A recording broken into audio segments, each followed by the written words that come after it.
Pandemic. By A.S. Geek 2012.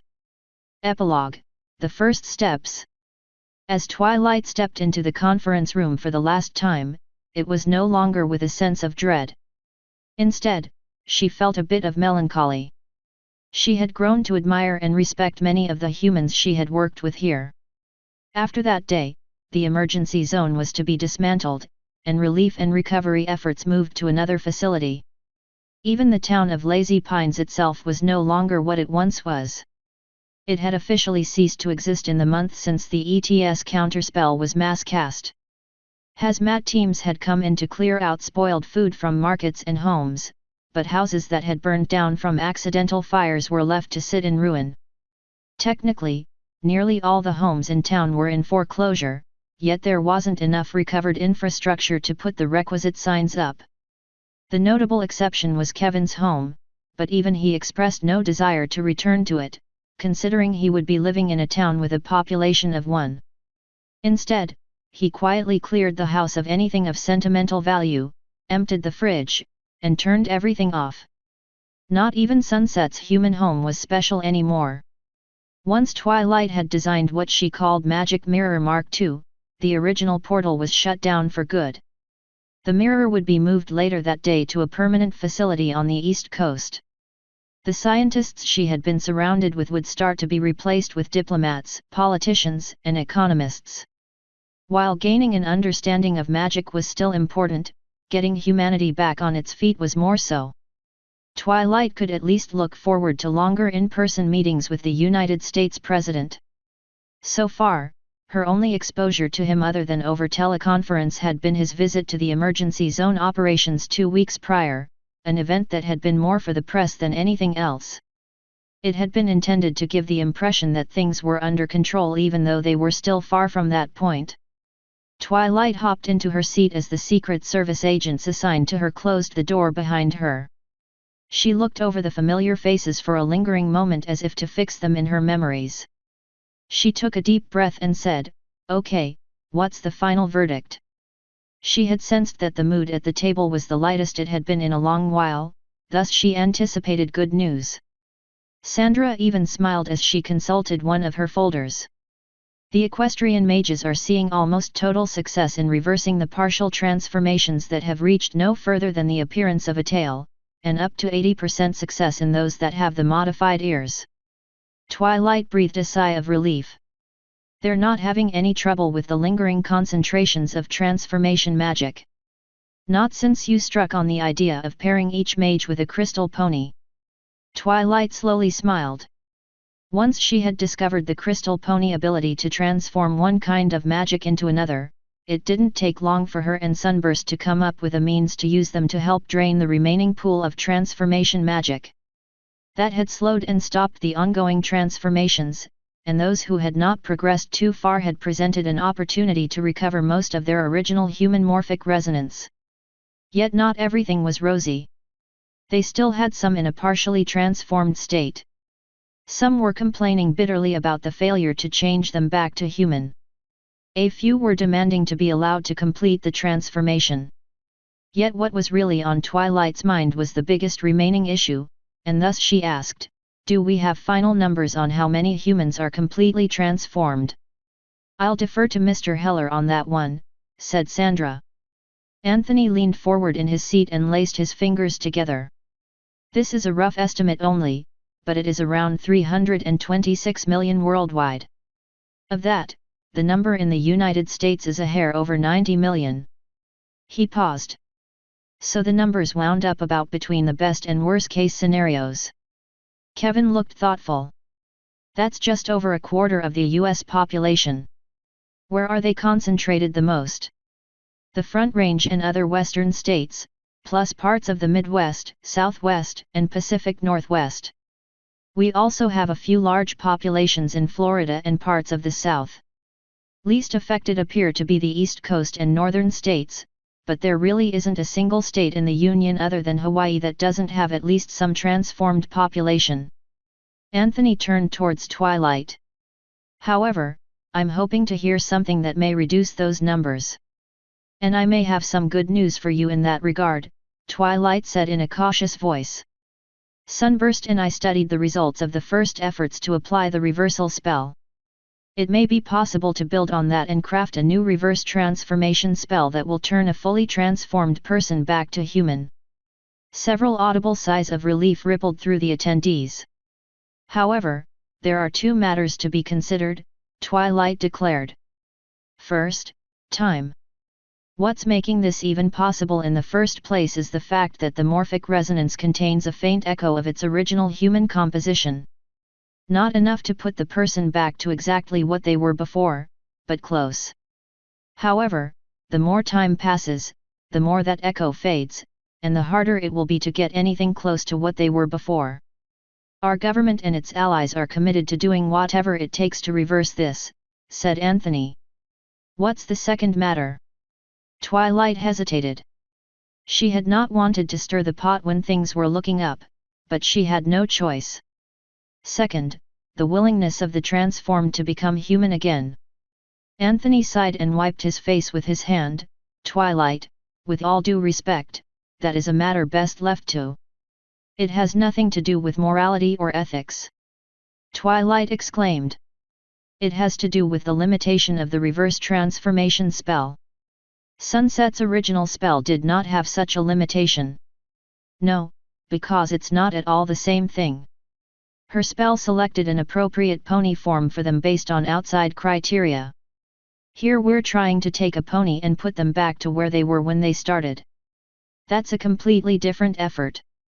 Otherwise, it becomes not a reverse transformation spell but just another transformation spell. It again comes back to what I said before. Do we craft whatever human form we think is okay for them just for the sake of changing them back to human? Isn't that just another case of making a decision for them? The general consensus is still that they are not of their right mind. Yes, I know, Twilight said in a testy voice. You don't need to keep reminding me of that. I'm telling you what your options are. If you want things back to the way they were, it has to be with their consent. They have to be in touch with their humanity for the spell to work properly. Silence greeted her as Anthony glanced at the others. Twilight realized perhaps she was being somewhat idealistic in her belief that the transformed could indeed think for themselves, and perhaps her judgment was a bit colored by the fate the humans chose for Sunset, but she couldn't help it if the magic happened to work that way. At least for what she was willing to craft for them. The only alternative is a generic transformation spell that will put them back to only an approximate semblance of what they were, said Twilight in a low voice. But, again, you would be forced into choosing for them what you think is best, and I don't believe that's any better than what's already happened to them. I think the reverse transformation spell will work better in the long run. You said there was a time limitation, said Anthony. How much are we talking about here? In that regard, I have more good news. It will take another 6 to 8 months before the echo is untenable for a successful reverse transformation. Of course, the sooner you do it, the better. Kevin turned to Anthony. To me, that sounds like the best possible compromise. In what way? Anthony asked. Think about the logistics, said Kevin. Rather than having to go to them, you can have them come to you by setting up facilities where they can have the spell applied. Then you can instead focus on efforts to convince people to change back rather than dealing with the ethical issues of forcing yet another transformation on them. That was my thinking as well, said Twilight. I've found that humans are very good at setting up large organizations. I suggest calling it something like Return to Humanity, or maybe the Humanization Bureau. You can probably come up with a catchier name than I can. With as stretched as resources are, I have to concur, Sandra said. I think that idea has the best chance of working. And you may already have someone willing to be one of the first to take advantage of this, said Kevin.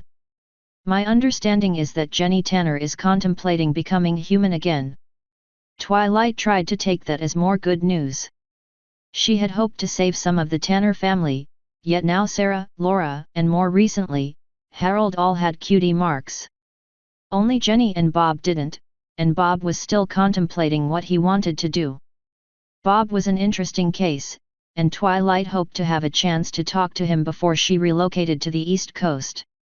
Despite still being on the fence about whether he wanted to remain a pony, he was the most accomplished in magic of any of the transformed that she knew.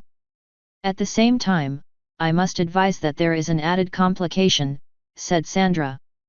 As of the last set of medical examinations on the residents of First Settlement, we've confirmed 3 new pregnancies among the mares.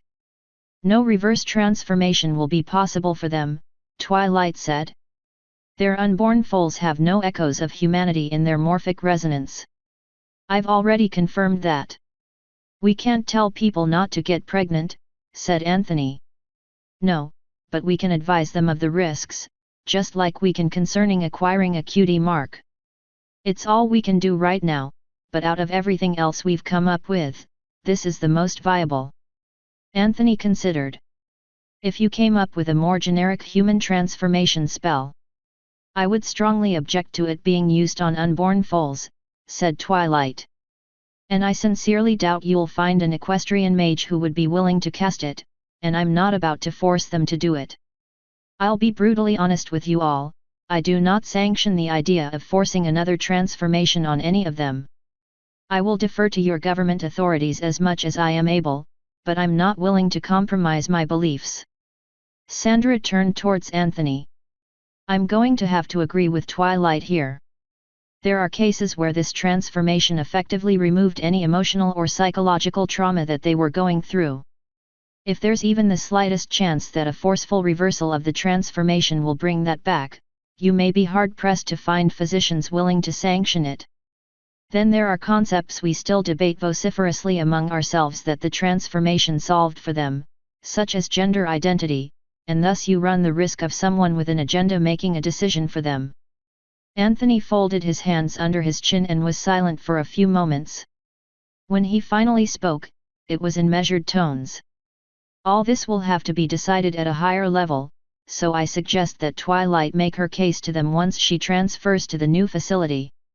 But what's your opinion, Mr. Heller? Twilight asked. Does it matter? To me, it does, Twilight said. Maybe we haven't seen eye to eye on everything, but I have a large measure of respect for you.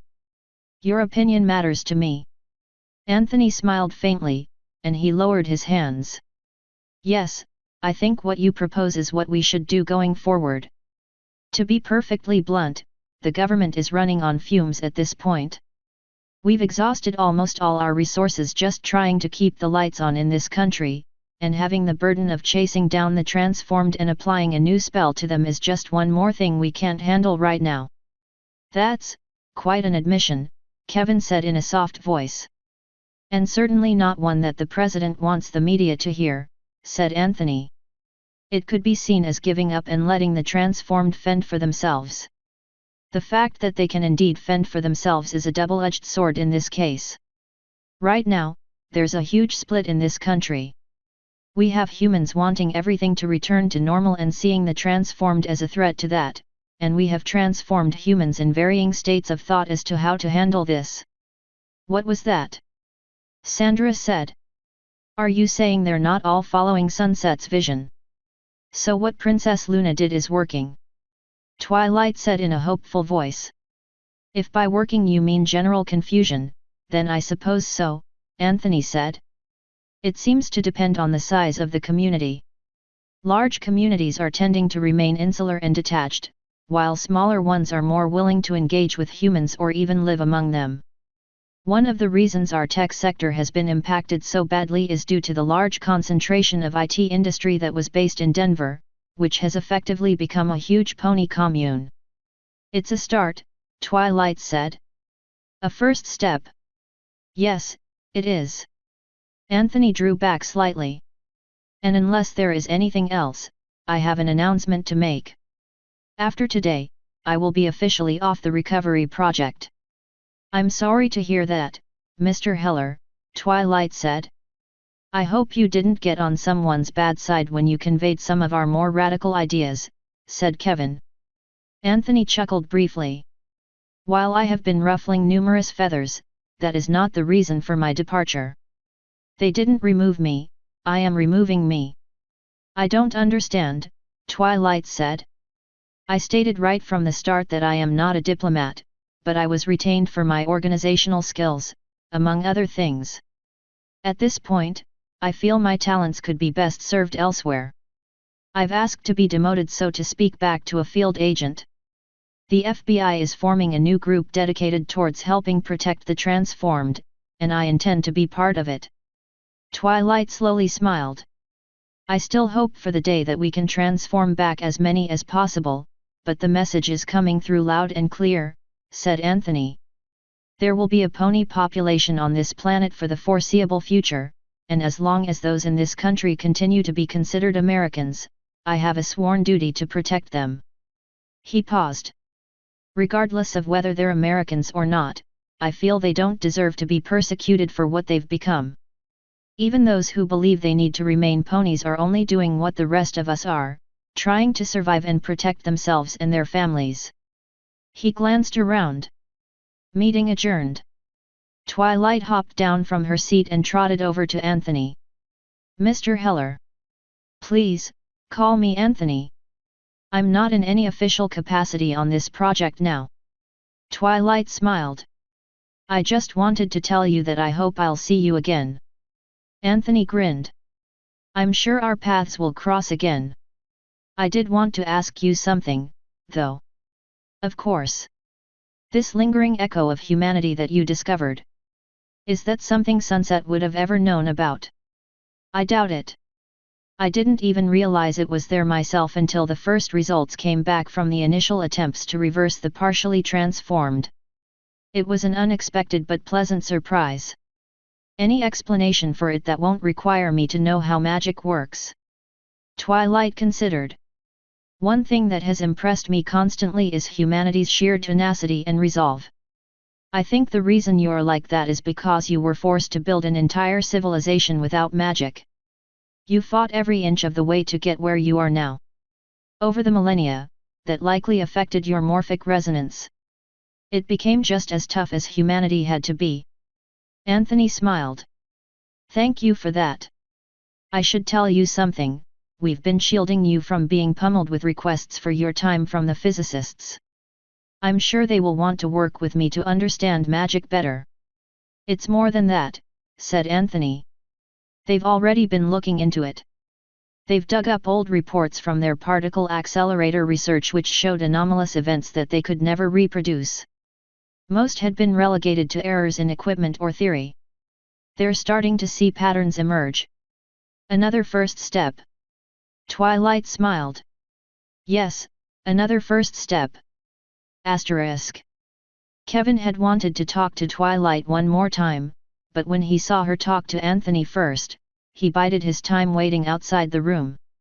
He was relieved to see Twilight emerge in good spirits. It was a far cry from that first week following Sunset's death, when it seemed like she didn't want to speak to anyone outside an official capacity. She even trotted right over to him when she saw him standing there. Kevin, this may be the last time we see each other for a while. I just wanted to tell you what a great pleasure it's been working with you. Kevin smiled. I share the same sentiment. I admit, I never once thought I would actually meet a being from another world, and certainly not in this context. I'm really hoping that context will change for the better eventually, but that day is likely still far off, said Twilight in a more somber voice. If you don't mind me asking, how are you holding up concerning your aunt's passing? If you need to talk to anyone before you go, please, don't hesitate. Twilight gave him a faint smile. Thank you, Kevin. I realize you've lost someone close to you as well. I know from my own experience that it led to a lot of resentment on my part, Kevin explained. I went through a rather dark period. I saw you starting to go through the same during those first few days. I wanted to approach you, but I know, I didn't make it any easier. Twilight hesitated, then continued in a lower voice. I'll be honest with you, Kevin. Those first few days, I was really pushing myself. I didn't want to. After casting the counterspell, I wanted to just walk away from it all. I felt it didn't have to happen that way, that Sunset could have been given another chance. We'll never know now if she could have ever turned around. I guess I do still harbor some resentment over it. That you've continued to remain dedicated to helping us is appreciated.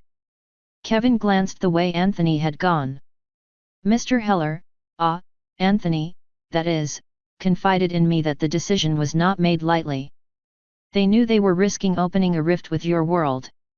Perhaps they could be considered guilty of some of the cold calculation that Sunset was accused of. Celestia feels it could have been handled better, said Twilight. But she sees this action as more tragic than hostile. We tend to forgive as much as we can, and this was much more of a challenge than usual. Twilight paused. We're still working through it, but we see the bigger picture as more important. At least most of us do. Most. Twilight sighed. The Canterlot nobles are not happy, and that's an understatement. While they have no direct political power over Celestia and Luna, they do have the ability to influence public opinion. Even though our rulers would be considered absolute monarchs in your culture, they value freedom, and they don't want to censor anyone. To be honest, no outcome would have pleased the nobles except Sunset being returned to Equestria, and that was just not possible. I honestly don't know what would have been better myself, said Kevin. Killing Sunset outright seemed a bit short-sighted on the one hand, but I can see where a trial could have easily become an utter spectacle and possibly sparked more resentment of Equestria. Everyone made mistakes, Twilight said. The end result is the same, there's a mess to clean up. Kevin understood this perhaps more than Twilight realized. The great tragedy was not that Sunset had been killed, but how it had happened. It had been effectively a premeditated suicide. In his darkest moments following his wife's death, those dangerous thoughts had flitted across his own mind. Fortunately, he had a friend to help pull him back from the brink and seek counseling. Perhaps there were those who were taking solace in Sunset's passing, or perhaps even rejoicing over it. Kevin could not help but feel a little sorry for her instead. Is your family coping? As well as can be expected, said Twilight. We held a quiet, private funeral for her. Just immediate family. We tried to focus on the good things about her, at least what we remembered of her. Kevin was glad to hear that Twilight's family had some closure. In a way, it was something the Earth needed now. The old world that people knew only a few months ago was effectively dead, but no one wanted to acknowledge it yet. People were still waiting for something that would never come. Something new had to rise in its place. Now he had some idea how the people of Europe felt just after World War II. All he could hope for was that history did not repeat itself with two allies of the war becoming enemies afterward. But enough about the past, Twilight said in a more light-hearted voice. I was curious as to what you were going to do now that the emergency zone operations are being disbanded. Kevin gave her a warm smile. Now, that's an interesting question. I've been offered a position on the staff that's going to remain here to oversee the pony settlements in this part of Colorado. It would make my unofficial position more official. Twilight smiled. That's great news. You were getting along really well with all the ponies there as it was. I won't say that the position doesn't have its merits, but I miss the medical field. He chuckled briefly. If I were a pony, I'd likely have a caduceus as a cutie mark. The only problem is that in order to remain in any sort of medical capacity, I would have to move to an area with more humans, and I really like living in Colorado. Yes, I see what you mean, Twilight said in a more somber voice. Ever since I moved to Ponyville, I really don't see myself living anywhere else. I've been spending so much time here that I miss it terribly. This leads me to ask a question of you. While I know there's already been some exchange of information with the arrival of equestrian healers, and as much as I don't care for the idea of having to effectively go back to school, would there be a means by which I and physicians on this world in general could learn pony medicine? Of course. Twilight said. It was always my intention to initiate a cultural exchange. I just don't know when that will start, as there's so much else to be done first. I personally would love for some humans to come see Equestria. She paused. There would be some restrictions, of course. I can guess, said Kevin. No firearms. That and perhaps a few others, but nothing extreme. I want the ponies of Equestria to see that humans are not all that different from them in many ways. I would be happy to forward your name as one of those first people. Kevin thought it rather ironic that he occasionally floated the idea of going abroad for a vacation or sabbatical and never followed up on it. Now his first chance to do so would be on another world. I would appreciate that, thank you. He crouched beside Twilight and offered his hand. Until we meet again, I wish you well. Twilight started to raise her forehoof to his, then smiled and wrapped her forelegs around him in a hug instead. Kevin realized he should have expected that, with equestrians being more demonstrative of their feelings than most humans were.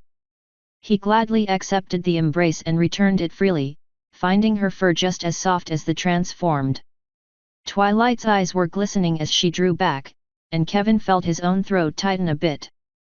He really was going to miss this purple pony princess. Asterisk.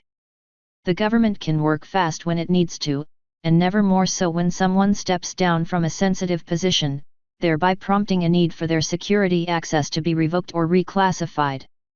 Thus when Anthony wanted to place one last phone call, he had to do it via a colleague. After a long wait, the agent said, "Yes, sir, here he is," before handing his phone to Anthony. Anthony nodded as he took the phone. "Thank you for agreeing to talk to me one more time, Mr. President. I guess it's a faint hope that this call is to tell me you've come to your damn senses and will accept that position on the recovery committee," said the president. Anthony managed a small smile, though it was partially forced. "I appreciate the vote of confidence, sir, but I hope you understand my reasons for passing." "Not completely, but it's your decision to make, and I'll respect that." The president sighed. "I just like having people around who know how to get things done." "Yes, but you don't need people around who might be at loggerheads with you," said Anthony. "We may have been on the same page when this all started, but our views on how to approach things going forward are diverging. Normally I would prefer having contrary opinions around me to keep me balanced, but I'm having enough of a fight with my own political party." "How are things in Congress right now?" Anthony asked. "Better you don't ask," the president grumbled.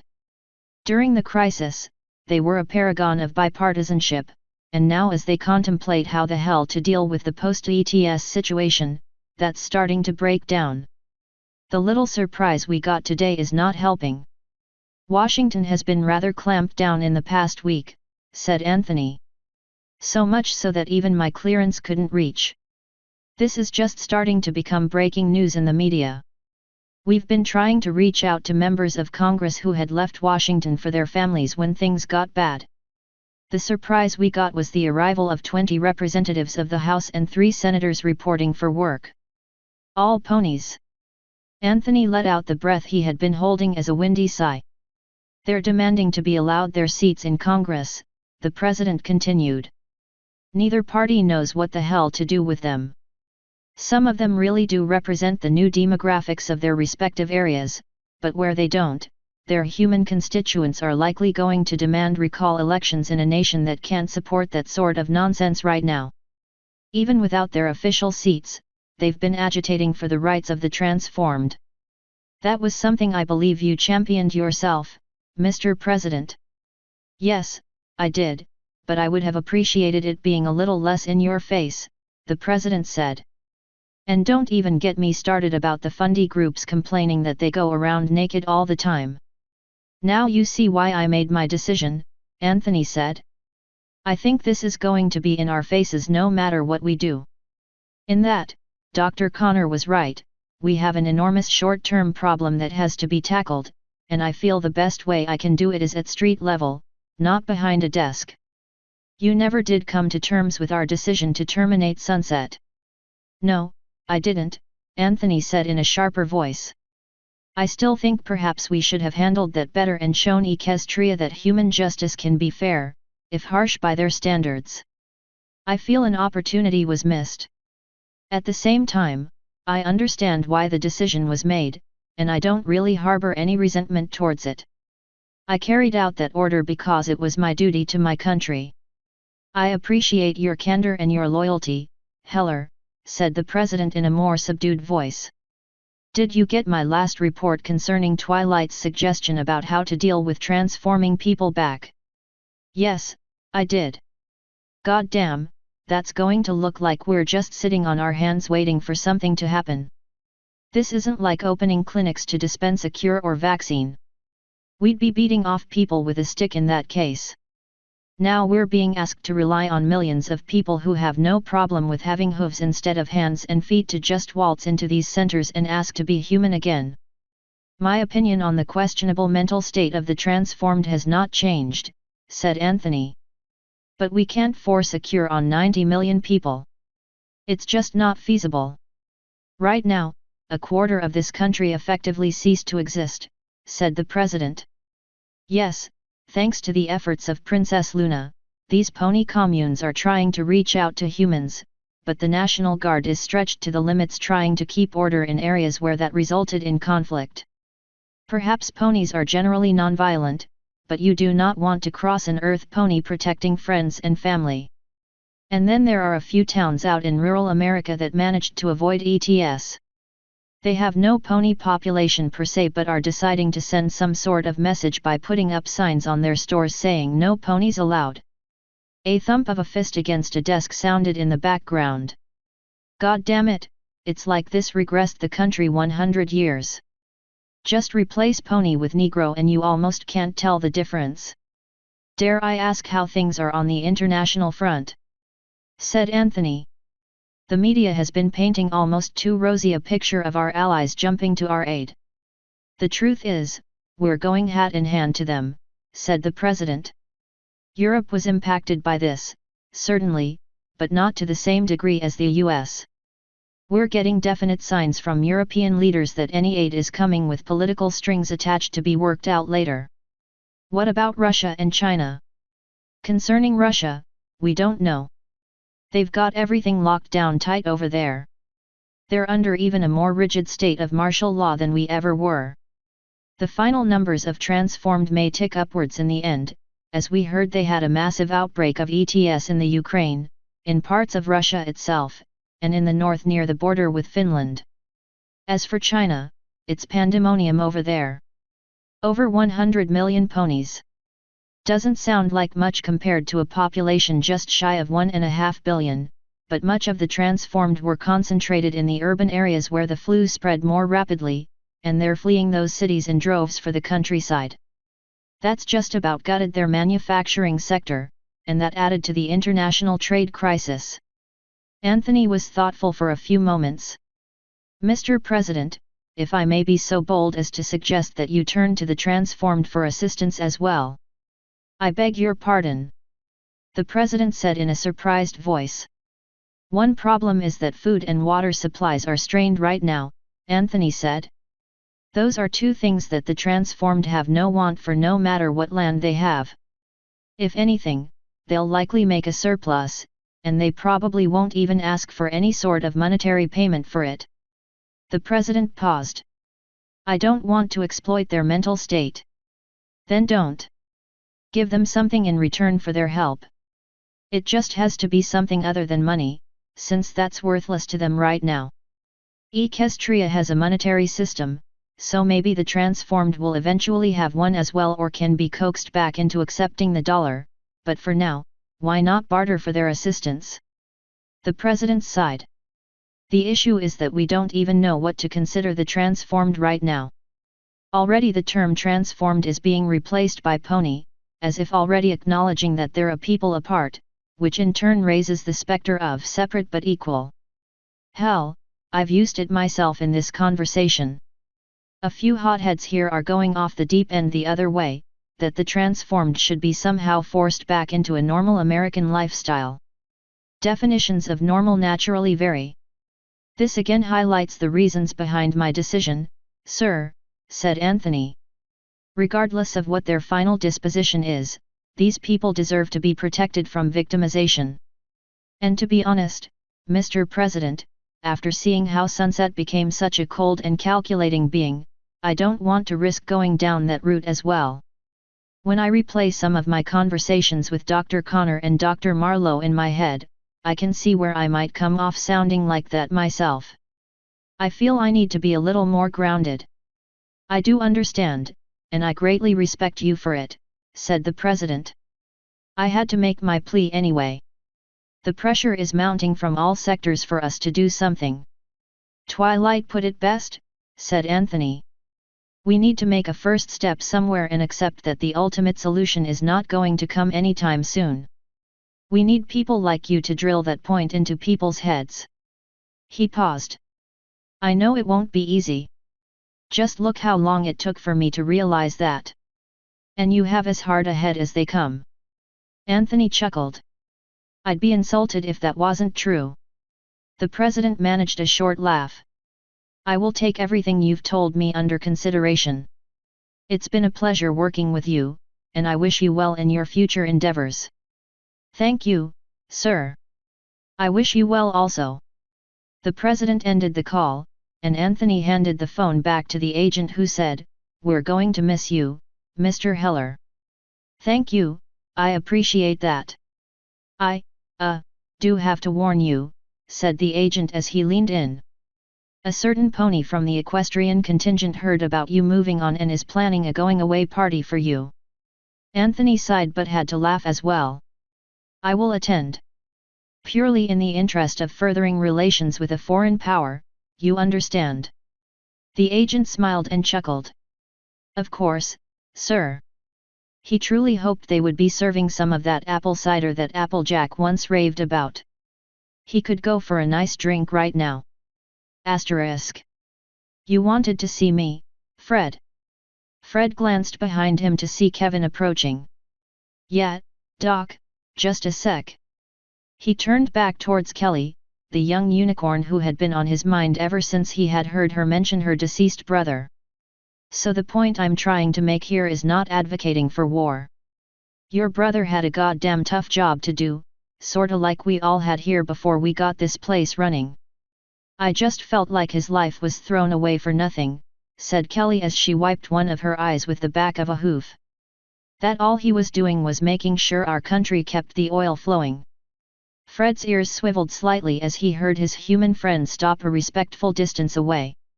Kelly, listen to me. When I was out there, it wasn't about oil, it wasn't about politics. Soldiers don't care about that. We care about protecting each other's back. I had a chance to find out a little about your brother Jake. Kelly's eyes widened at the name, and she sniffled once. He made a decision that saved 5 other men. The original battle plans had gone ass up, and he had to think on his feet. Kelly swallowed hard. Mom never told me that, she said in a hollow voice. She just went on about what a waste it was. Don't go blaming her too much, said Fred in a low voice. I've seen families struggle to cope with the death of loved ones in the military. But rest assured, Kelly, your brother died a hero to his men, not to some political goal. When you're in the military, your fellow soldiers are your family. Kelly sniffled again and pulled Fred into a hug. Thank you for talking to me about this. I really want to know more about what my brother actually did now. Fred smiled and embraced her as tightly as he felt was safe given his greater strength. I can arrange that for you before I go. Kelly broke off the embrace and gave him a puzzled look. Go? Where? I'll explain later, said Fred. I just want to make sure I set the record straight concerning your brother. Kelly nodded and wiped her eyes one more time. I'll talk to you later. Fred smiled again and watched her head off before turning around to face Kevin. Did I hear a subtle message in that otherwise poignant talk? Kevin asked gently. Fred chuckled. I don't do subtle, Kevin. But I really did want to do something for her concerning her brother. I hate seeing anyone resent a loved one's death in the military. Everything I said about her brother was true. How did you manage to get that info, if I may ask? Apparently, there are still people in the military who respect me, said Fred. My old commander is a 2-star general now set to retire in another few months, but he's dedicating his remaining time to see that I get some sort of medal.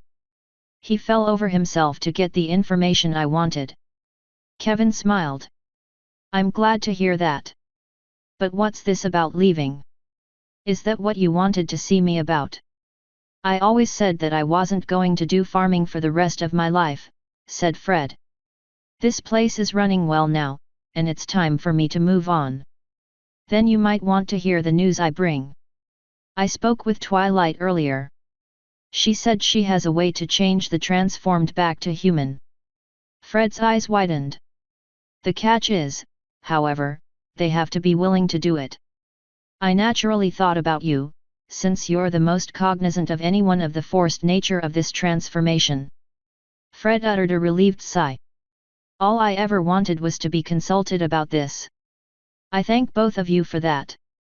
I respectfully refuse. Kevin hesitated. Fred, I know you're comfortable with this body, but it has nothing to do with being comfortable, Fred declared. I didn't join special forces to be comfortable. I knew it was a tough job going in. I could think the same thing about becoming human again. I could do it if I wanted to. Then what's your drive to remain a pony? Because I feel like I can do more good this way. Other ponies are more willing to listen to one of their own kind. I feel like I had a hoof in getting ponies here to think for themselves. I want to keep doing that. I've done all I can here, so I want to go to another community and start stirring things up there. While it's your choice to make, and I will respect whatever your decision is, do consider that you might also be the one to lead the way to, rehumanizing, for lack of a better term. Fred nodded. Yeah, but it comes down to numbers. How many are really going to be convinced to do it? And if I do stay a pony, I might actually accomplish getting more to consider changing back. At the risk of your own humanity, Kevin said. Yeah, but I was a soldier, I know what it means to take risks and make decisions that affect my life as well as others. Fred paused. Changing back is tempting. It would be the ultimate way to spit in Sunset's eye. But this isn't about my need for petty vengeance. He thrust a hoof towards the settlement. It's about them, and what I can do for them. They need to take what Sunset gave them and make it their own. I feel like that's what I need to do, that's what my purpose in all this is. Life just handed me a new assignment, and I'm going to do my damnedest to get that job done. An assurance settled over Fred like it never had in his life. The only thing which ever came close was the day he decided to make the army his career. It crystallized within him, as if becoming one with his psyche. A tingling reverberated through his body, settling in his haunches before fading away. He found Kevin staring at him in astonishment. Before Fred could ask, Kevin managed to recover and gave him a small smile. I suppose the point is moot now. Fred took a deep breath, for he already knew what had happened. Now all that was left was to see what his cutie mark looked like. The design was simple, but to him spoke volumes. He wondered if that was what Twilight felt about hers, as its design to him didn't really speak strongly of one thing or another. His was a gold star, fashioned like one that might adorn the ranking designation on an officer's uniform, but set against the silhouette of a pony's head. Fred slowly smiled. He saw the star as a recognition as his service to his country, and its position over a pony head representing not just his ability to get ponies to think for themselves, but his leadership qualities. It felt like his whole life was summed up in a simple picture. He turned back to Kevin. That decides it, then. And, honestly, this is a far better stake in the ground against Sunset's influence than me becoming human ever could do. Kevin's eyes glistened slightly as he said in a heavy voice, in that case, Fred, I want you to know that I am honored to call you a friend, and I am grateful for everything you have done and will continue to do for your country. And for that, I salute you. And to Fred's surprise, Kevin did just that. He took the proper stance, and fired off a crisp salute as good as any soldier might do. Fred's eyes welled up as he returned it. Asterisk. That Starlight reacted to the summons to Canterlot with relative equanimity was testament to how much she had gone through over the past month or so. She could scarcely believe how nervous she had been that first time coming to Canterlot with Twilight to meet Princess Celestia just before the whole mess started. As soon as she arrived, she was shuffled to the head of the line waiting for an audience, much to the grumbling of the nobles. Not that they were ever in any other kind of mood these days, even at the best of times. They had always been an aloof and snooty lot, but now the atmosphere around them felt almost toxic. The doors to the chamber burst open, and Starlight had to duck to the side to avoid being run down by a stomping Prince Blueblood. "I am ready to give up making Her Highness see reason," he declared to his cohorts. "She insists on entertaining these humans as if they were honored guests instead of the barbarians that they are." Starlight frowned. The equestrian language had finally come up with a word for the natives of Earth, yet the way the nobility bandied it about, it was quickly becoming an epithet. She thought their vitriol misplaced. Where was it when Starlight's own crimes came to light? "I at least got her to agree not to place them anywhere near our homes," said Blueblood, raising his head in pride as if he had just secured the monarchy for himself. "Hear, hear," declared one of his sycophants to a general nodding of heads. "And I will be requesting doubling the guards as well.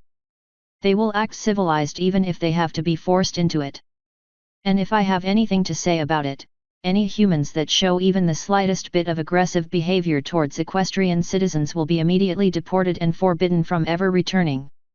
Starlight ground her teeth in a bid not to retort. Yes, she had her own issues with the humans, but she had at least bothered to come to an understanding about them. There were reasons behind how they operated, and the fact that they were reaching out to a world that was partially responsible for the disaster that befell them was better than either the griffins or dragons would do in Equestria under similar circumstances. Starlight was rescued from getting herself into political trouble when Tight Schedule emerged from the hallway to the side. "Princess Celestia will see you now, Miss Glimmer." Thanks," said Starlight. She cast one last frown at Blueblood and his cronies before heading inside. The doors mercifully shut behind her as soon as she stepped inside, and Celestia smiled as Starlight bowed. "What is it you wanted to see me about, Princess?" Celestia stepped off her throne. "Apologies for the suddenness of the invitation, Starlight, but things have been moving a little more quickly than expected." "Oh? What's happened? I last spoke to Twilight a few days ago." Starlight paused. I don't mean to complain, but having the magic mirror still sitting in the Crystal Empire makes it a little harder to shuttle back and forth when needed. Unfortunately, that will be the state of affairs for the foreseeable future," said Celestia in a sad voice. "Much as I would like to move it to Canterlot to facilitate matters with regards to diplomatic relations, keeping it in the Crystal Empire will placate the nobles for now. The citizens of the Empire are far more amenable to having humans in their midst. And are we going to actually have some soon? While the United States is still embroiled in recovery efforts, other less affected nations are moving forward with plans to open relations. I suspect some may be distancing themselves from the decision to execute Sunset. An initial overture arrived from a nation called United Kingdom. They wish to open an embassy here and have invited us to open one there. I'm planning on granting the request as soon as feasible." Now Starlight knew why she had been summoned, and why Blueblood had been so riled up. "And you want to know how things are in Ponyville right now? As they are the nearest town and an excellent example of life in Equestria outside the pomp and circumstance of Canterlot, I thought it would be good for human representatives to visit there. Not to mention Twilight's castle is there, and it would provide much better accommodations for meetings and such." Starlight knew something like this had to be in the works. In Twilight's absence, she had been keeping an eye on public opinion in Ponyville. While she certainly had help in the form of their 5 other close friends, it had been something of a struggle at first. The nobility had managed to bend the ears of the rich family, and they were making noises about not wanting the humans in town. "Things are going about as well as can be expected," said Starlight. I think most of the ponies there would be okay with humans among them, if a little wary at first. I've had some help from not just our immediate circle of friends, but a few others. Lyra Heartstrings has been a huge help. She's actually very eager to meet the humans for some reason. Celestia smiled. That eases my mind a bit. To be blunt, though, it's a tougher job than I expected, Starlight explained. I know that Twilight said I've learned a lot about friendship, and that I was ready for a task like this, but I don't know, after everything that happened, I keep coming back to my own past. Twilight has conveyed to me that you've been having lingering feelings of guilt in recent times, said Celestia. I cannot help but wonder if events on Earth had triggered it. Well, of course they did. Starlight said in a sharper voice than intended. What if I had been on Earth when I started messing with the timeline? They'd be justified in killing me to protect themselves. Or what if I hadn't listened to reason when Twilight tried to stop me? Would she have had to kill me, too? Wouldn't that have been justified as well? Starlight. Starlight's eyes glistened as she plunged on, having had this building up for so long. You know what sometimes keeps me up at night? The thought that those alternate timelines may still be out there, that I'm responsible for the death of millions. And if that's the case, how am I any better than Sunset? Starlight had managed to keep her feelings under control up until that bullet took Sunset's life. Her own initial anger at the humans had not been so much for the act itself as to the firestorm of regret and self-doubt that it had ignited in her. Luna has confided in me that she's had to help dispel an unusual number of nightmares on your behalf, Celestia said softly. Out of respect for your privacy, she did not divulge the details, but now I can guess. Yeah, well, now you know, Starlight said, wiping an eye. You also know now why I volunteered to stay in Ponyville rather than go back to Earth with Twilight. Being there is just a constant reminder of these things. To be honest, though, I'm not even sure how effective I am. Twilight is going to need a break soon, said Celestia. Even if I have to impose it myself. Once she has a working reverse transformation spell in place, I will insist she allow Princess Cadance to replace her temporarily so she can return to Ponyville and assist you with efforts there.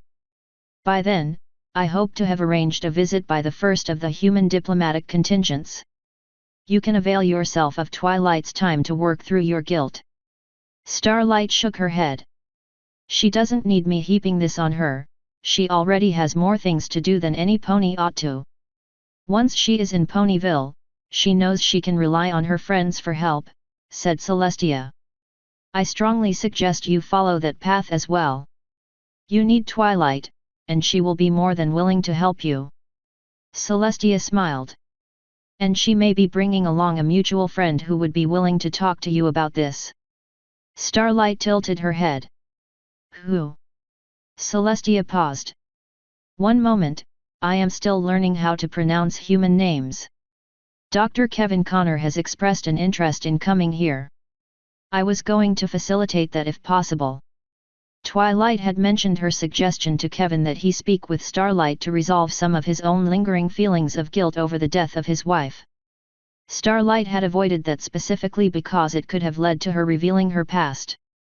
While Kevin's feelings were a concern, she had been more concerned about being overheard by other humans and thus sowing the seeds of distrust. In Equestria, where every pony knew what she had done, it wouldn't be an issue. If what I have heard of him is correct, he would be a wonderful ambassador, even if it has to be in an unofficial sense, said Celestia with a smile. A human who could certainly put ponies' minds at ease. Starlight slowly smiled. Yes, he's a really nice person. I certainly wouldn't mind seeing him again. Starlight hesitated. Princess, may I ask you a candid question? Certainly. When you first heard what the humans had done concerning Sunset, did you ever consider just washing your hooves of them?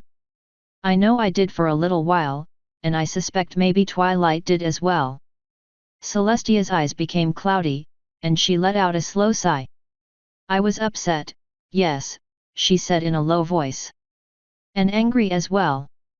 I had hoped they would take the chance on her, even if it did lead to a trial with a foregone conclusion.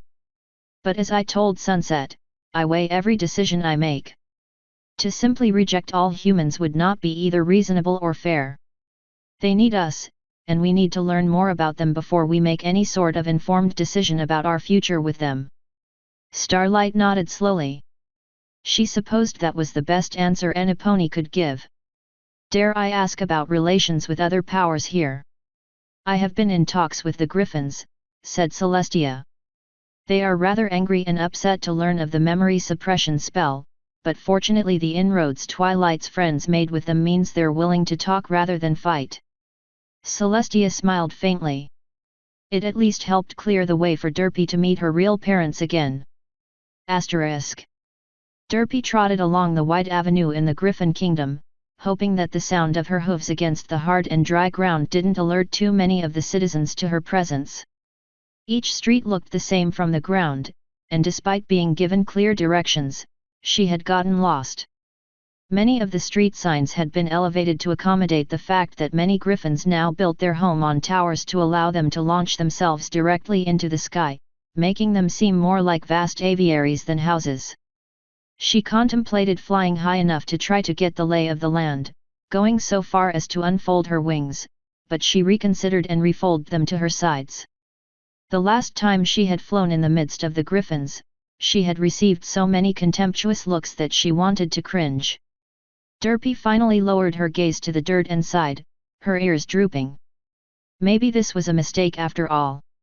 No one was there to reply.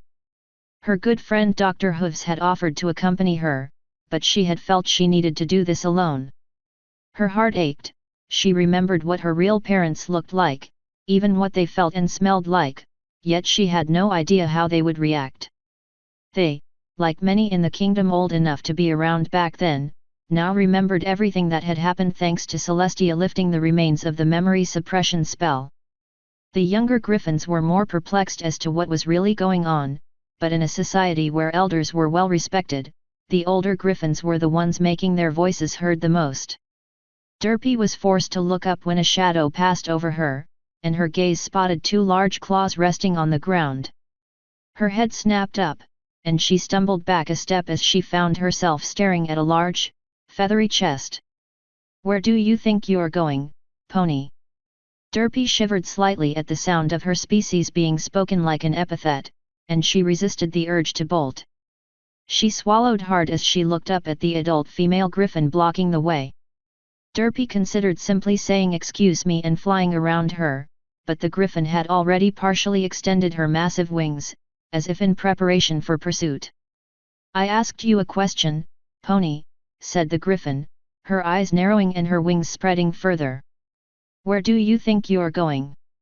I am looking for a griffin couple," Derpy said in a tiny voice. "Gunna and Gordo." The words came with a small catch in her voice as just the names conjured up memories of being held close to her mother's chest, or of riding on her father's back as he flew about running errands. "And why would they ever want to see you?" the griffin countered. Derpy almost said that she was their daughter, but she was sure that would be met with either disbelief or outright contempt. She had no idea how many details had circulated concerning what had really happened, and what few she knew were widely known, most had been blown up out of proportion. The griffin advanced a step, and Derpy backed away. "I don't know what you're playing at, pony, but right now, your kind is not wanted around here." She extended her wings fully. "In fact, I'm going to see to it right now you fly straight towards the border and out of this kingdom." Derpy's pupil shrank. But. The only but I want to see is yours as it heads into the distance. Now let's." Before she could finish her sentence, another griffin landed between them in a flurry of movement and feathers. The newcomer shoved the first griffin back with a sharp rebuke of, "Back off, Greta. I thought you grew out of being a dumb bully." Greta retreated a step, flaring her wings briefly before folding them to her sides. She frowned at the newcomer. "I knew you were a pony lover, Gilda, but really, you want them infiltrating us like this?" Derpy managed to relax somewhat after hearing the name of Rainbow Dash's friend. At least she hoped it was the same Gilda, with all Griffin names starting with G. She wondered if they were forced to repeat a lot of names. Gilda rolled her eyes. Infiltrating? Get real. You're in the same boat as I am. You're not even old enough to remember what happened over 20 years ago. Greta frowned. My parents told me. That's good enough for me. Oh, right. And that totally invalidates everything ponies of the present ever did for us, ponies who also had no say in what happened back then. Greta's gaze softened somewhat, her eyes flicking between Gilda and Derpy. Look, I was doing her a favor. There's some who are a lot more militant about this than I am. It's better that she leave anyway for her own safety. Maybe we've started to rediscover our past warrior roots, but that doesn't make us a bunch of thugs, Gilda said. Hey, you were sore about this, too, when you heard the truth before any of us. Yeah, I was, but I've had some time to think about it, Gilda said in a softer voice. I was blaming the wrong people, and so are you. Gilda turned around and stood next to Derpy, wrapping one wing around her. And since you're so worried about this pony's safety, I'll solve the problem for you. I'll escort her to Gunna's place. Derpy shuddered. The gesture was very similar to what her mother might have done. Griffins were so large compared to her that it really took her back to that moment so long ago. It was hard to tell anymore where her Griffin past ended and her pony present started. Greta sighed. You sure you want to do this? I heard they lost their only daughter to all this. Derpy would have replied, but her throat had tightened too much to do more than make an awkward squeaking sound. She felt Gilda's wing tighten around her as if in a silent gesture to remain quiet. I'll worry about that, okay? Gilda said. Just chill out already. Stop getting yourself worked up over nothing. I don't think it's nothing, but, yeah, I see your point. Greta looked at Derpy. Sorry. Just so you know, I never intended to hurt you. See you around, Gilda. Greta unfolded her wings and took off. Derpy let out a quavering sigh. Thank you. Don't mention it, Gilda said as she withdrew her wing. But I have to admit, I think you're insane for coming here alone. If I'd known you were coming, I'd have been there with you the moment you entered the kingdom. Derpy paused as she blinked rapidly and shook her head in an attempt to realign her eyes. I'm sorry. I guess I didn't realize how much hostility there would be over this. Try not to take it too personally. To be honest, some Griffins just like having something to be mad about. Gilda pointed a wing. Here, this way. After a moment's pause, she glanced down at Derpy. So you're really Gunna's daughter, hey? That's what I remember now, yes, said Derpy. I didn't until Princess Celestia lifted the spell from me.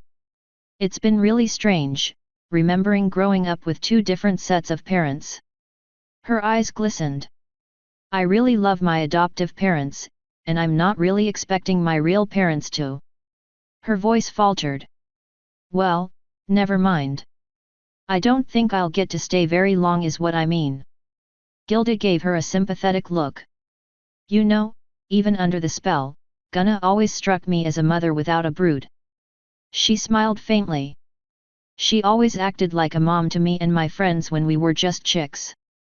She doesn't have to act like a mother to me, Derpy said, though that did not reflect her feelings. You couldn't have been named Derpy back then, said Gilda. My name back then was Jerpa, Derpy said softly.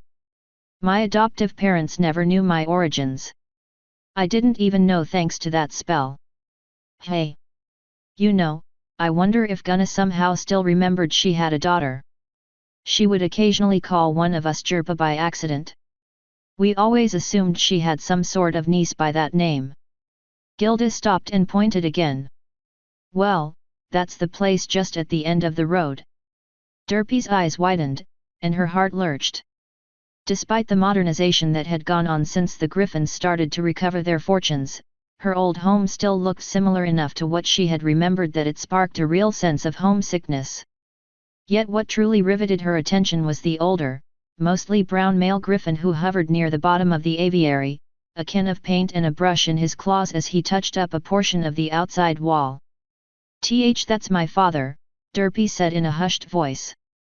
You, want me to come with you?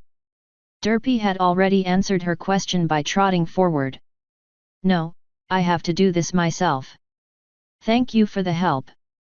She didn't bother looking back to see if Gilda left. Nothing mattered other than this moment. Derpy's heart fluttered as she grew closer and more memories flooded back to her. Male griffins tended to be less demonstrative of their love towards offspring, and Gordo had been no exception, yet he had always exuded a pride in his daughter that was palpable. Derpy tried to bring herself to speak, but her throat was too tight. Instead, her hoof falls announced her presence, and Gordo turned his head. He blinked rapidly for a moment, his mouth briefly falling open as he stared. He finally drew his face into a small but firm frown and dove for the ground, landing with a sharp impact of claws and paws. Yet even then, despite his stance looking as if he were about to ward off an intruder, his face was uncertain. Derpy could not stand the silence anymore and blurted out, "Dad, it's me. I'm Jerpa." Gordo's eyes widened, and for a moment, a crack appeared in the harsh veneer. The transformation had not altered Derpy's voice, but it had changed in cadence and pitch just from growing up. Would either of his parents recognize it anymore? I know, maybe it's hard for you to believe, Derpy continued. But... Stop, Gordo said. Derpy immediately silenced, her father's voice still having the same authoritative tone that she remembered. Gordo stepped up to Derpy until he almost towered over her. I don't know what to say to you. It's been so long. I'm not sure what to think or feel right now. Derpy swallowed. You're angry. Yes, I'm angry. Gordo declared with a snap of his tail. But not at you. What am I supposed to say after 20 years? 20 years of not raising a daughter I never knew I had, and then for her to come back like this. He paused and shook his head. That came out wrong. I didn't ask for this to happen, Derpy said in a choked voice. I didn't have a say. Gordo stared at Derpy with uncertain eyes for another moment before backing away. Gonna get down here. Derpy's eyes glistened, and she fought off tears. Not for this apparent rejection, for it really wasn't. Whenever he was perplexed about something concerning their daughter, he always called for her mother. It was just another memory that made all this that much harder to bear if she had to return to Equestria with little to show for this other than some awkward conversation. Dear, you don't have to shout, said a voice that threatened to break Derpy's resolve. Gunna landed beside her husband, and all Derpy could do was stare. Despite having aged 20 years, it was as if no more than a day had passed. Her feathers were still the same vibrant blue, her chest pristine white. Now what is it that you felt the need to? Gunna's voice trailed off as she cast her gaze upon Derpy. Derpy opened her mouth to speak, but she caught herself when she looked into Gunna's eyes. Gunna knew. Somehow, she knew. Gunna's lower lip quivered. Her eyes glistened. She swallowed hard, looked as if she were about to speak, and suddenly Derpy's world became feathers and warmth. Gunna swept Derpy up in her forelegs and held her close, the dam of her emotions bursting as her tears flowed. Derpy had no words, but none were needed. She simply hugged her mother back as 20 years seemed to melt away as if they had never happened. She would have settled for mere acceptance, but what she had really wanted was what she had feared had been stolen from her forever, her parents' love. Welcome home, daughter, said Gordo in a soft and sincere voice. And in those simple words, Derpy realized she had gained more than she had ever hoped for. While her future was still uncertain, she could at least accept her past and present. It was a start. It was a first step.